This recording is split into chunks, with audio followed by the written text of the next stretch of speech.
Apa khabar YouTube? Ini GPS yang saya pasang bulan Oktober tahun lepas dan saya tak pernah buka pun balik. Power saya ambil daripada USB. Bukan, pasal yang ini 12 volt, jadi saya tak boleh pakai USB. Jadi saya ambil belakang USB tu, saya cabut, saya cucuk kat input kepada USB. Itu secara bidang terjun lah, sementara je. Jadi kebetulan saya buka fairing motosikal ni. Jadi wiring daripada GPS ni, ni ada konektor satu, dia punya konektor. Jadi wire tu saya pendekkan sikit. Dan apa saya buat, saya restorekan balik konektor pergi ke USB. Dan saya splicekan dalam ni. Pasal ni 12 volt kan. USB output dia paling kuat pun 5, lebih kurang 5 volt itu. Jadi ini saya splicekan 12 volt ni, dan 12 volt ni saya akan pergi ke GPS. Ada konektor boleh dipotong, tapi lebih elok kalau saya letak satu konektor inline kat sini. Saya ada konektor, tengok konektor ni, jenis ni. Ini ni tak ada bekerja lah nak pasang konektor ni, tapi sebaik-baiknya pasang konektor tu kalau kita tak ada konektor lain. Tapi ni dah ada. Apapun nanti kalau nak pasang, mungkin saya boleh buatkan wire ni panjang sikit, lebih sikit, dan saya bayang lah, pasang lah. Apapun tak berapa kata orang tak berapa perlu lah nak tahu konektor.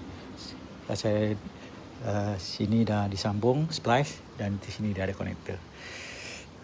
Lain-lain tak ada apalah. Ini ekoran kepada yang saya pasang temporary hari tu.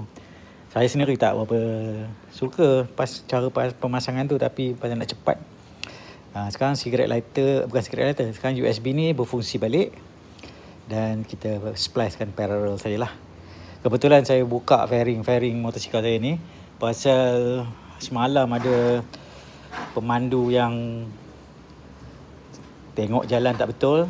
Jadi dia langgar saya punya motosikal. Fairing ni ada yang masalah sikit, jadi saya nak tengok sama ada saya boleh tukar ataupun tu. Sikit je lah kerosakannya, lain-lain tak ada apa. Jadi kebetulan saya buka, saya betulkan balik lah. Dan GPS Cikai ni memang saya sangat-sangat suka lah. Dia berfungsi dengan baik. Dah berapa lama dah saya gunakan. Dan sekarang ada lagi yang lebih canggih dan lebih baik, mungkin lebih baik dan mungkin lagi besar. Harga lebih kurang sama, tak sampai RM200 dekat Shopee. Tapi itu yang tak mempunyai kamera. Kalau nak ada kamera mungkin dalam RM220 lah.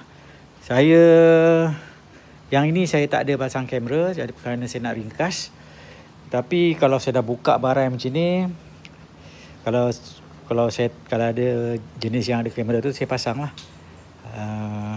Itu je, tak ada apa.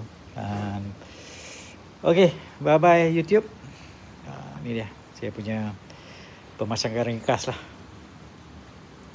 untuk GPS punya. Nak dapat power alert ADV 160 ni punya lah susah nak curi wire dia, kerana betul-betul padat. Nak buka pun susah fairing ni. Okay, bye bye. Terima kasih.